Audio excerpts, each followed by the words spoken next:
அப்போது ஈசனாகப்பட்டவர் மனமகிழ்ந்து அந்த காம்போதி ராகத்தை அந்த சங்கரனாகப்பட்டவன் தன்னுடைய உடலிலே ஆபரணமாக அணிந்து கொண்டதால் அன்று முதல் சங்கராபரணமாக திகழ்ந்தது.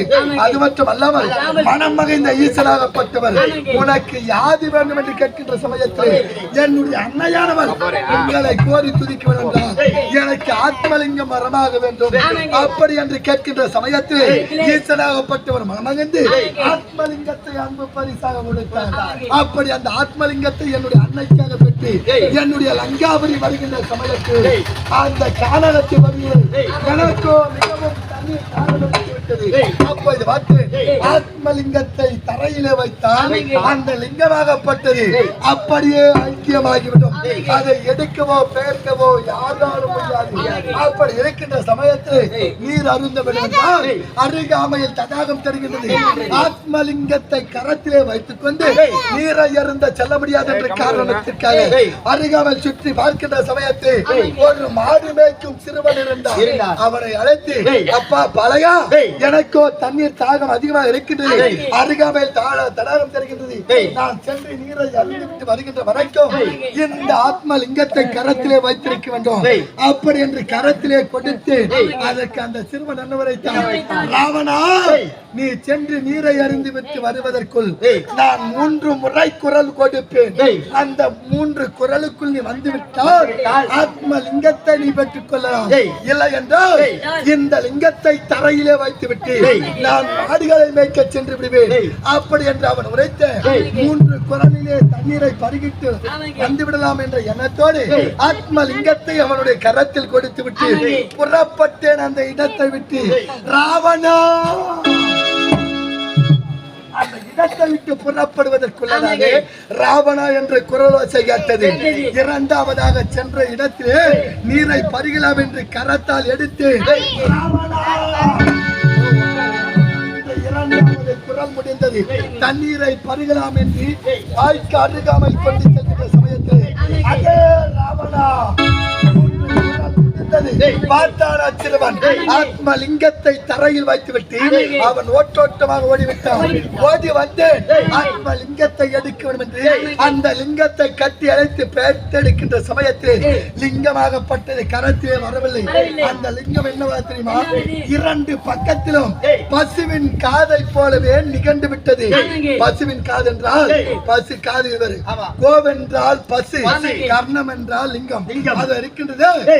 அந்த பசுவின் காதை போலவே ஏற்பட்டதா அந்த இடத்திற்கு கோகர்ணம் என்று சொல்லக்கூடிய பெயர் விளங்கியது. அன்னைக்காக கொண்டு வந்த ஆத்மலிங்கம் இப்படி ஆகிவிட்டது என்று மறுபடியும் கைலாயம் சென்று ஈசனை கோரி எப்பேற்பட்ட வர்ணமதை பெற்று 3.5 கோடி ஆயுளதை பெற்று 3.5 கோடி ஆயுளதை வர்ணமாக பெற்று அப்பேற்பட்ட வர்ணமதை பெற்றுக் கொண்டு வருகின்ற வழியிலே ஒரு விவசாயியாகப்பட்டவன் என்ன செய்தார் தெரியுமா, ஒரு மரக்கன்றை கொண்டு வந்து அதை தலைவியதாக நட்டு வைத்து அதற்கு 1000 பொத்தல் உள்ள குடத்தால் நீரை ஊற்றி கொண்டிருந்தார்.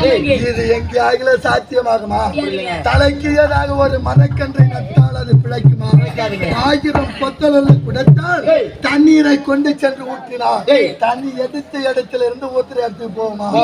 அப்படி அவன் செய்த செயலை கண்டு அதே மடையனே இது என்ன மதிகட்ட செயலை நீ செய்து கொண்டிருக்கின்றாய் அப்படி என்று நான் கேட்ட உடனே அந்த விவசாயி என்னை பார்த்து கேட்டான், நீ வாங்கிய வந்த வரமும் மதிகட்ட வரம் தான், எப்படி நீ உரைக்கின்றாய்?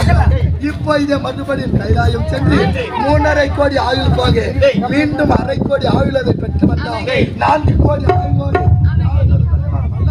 சீக்கிரம் சிறப்போடு வாழலாம் என்று அவர் உரைக்க மறுபடியும் ஓடினே ஈசனை கோரி துதித்து அவரிடத்தில் எப்படிப்பட்ட வரத்தை கேட்டு 3.5 கோடி ஆயுள் போக 3.5 கோடி ஆயுள் போக 1/2 கோடி ஆயுள் அதை வரமாக கொடுத்து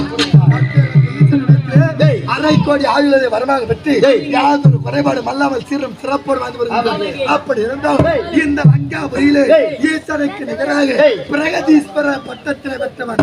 அப்படி இருந்தாலும் என்னுடைய நாட்டிலே 9 நவ கிரகங்களை 9 படிகளாக அமர்த்தி அதன் மீதியாதி பொய்யாரமாக அமர்ந்து நான் அரசாட்சி செய்கின்றேன். எப்படி சொல்லக்கூடிய 9 நவகிரகங்களை படிகளை அமைத்து அதன் மீதேறி ஒன்றாக அமர்ந்து ஆட்சியிலே நாட்டில் குறை என்பதே கிடையாது.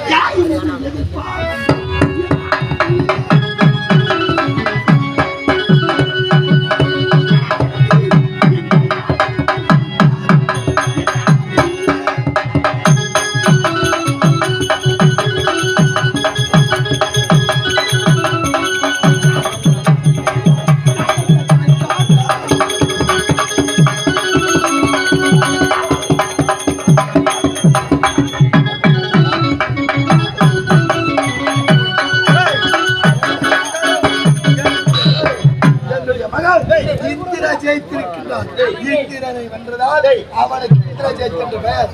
என்னுடைய மகனை நான் அழைத்ததாக அது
அப்படி இருந்தாலும் என்னுடைய மகன் என்ற பெருமையை காட்டுவது இந்திரனை ஜெயித்து இந்திரஜெயித் என்ற பட்டத்தை வைத்து யாதொரு குறைபாடும் அல்லாமல் இன்றைய தினத்தில் உன்னுடைய சிறிய தந்தையை பார்க்க வேண்டும்.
ராமநாதபுரத்துக்கு பிறந்து விபூஷணன் என்ற பெயர் பற்றி சீரம் சொல்லும் சந்தித்து வருகிறேன். அப்படி இருந்த போதிலும் எப்படி அண்ணன் சந்திக்க வேண்டும் அல்லவா? அண்ணா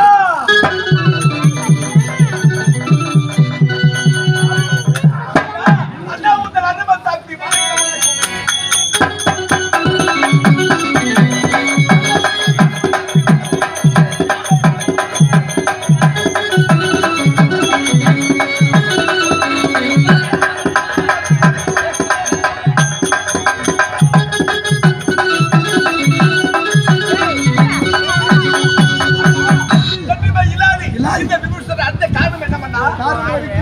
தம்பி, தற்போதைய என்னுடைய மகளாக இருக்கக்கூடிய திருச்சடையை பார்க்க வேண்டும். நான் அழைத்ததாக என்னுடைய மகளாக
தந்தைக்கு தந்தையாக சீராட்டி வளர்த்தாயே அப்பா.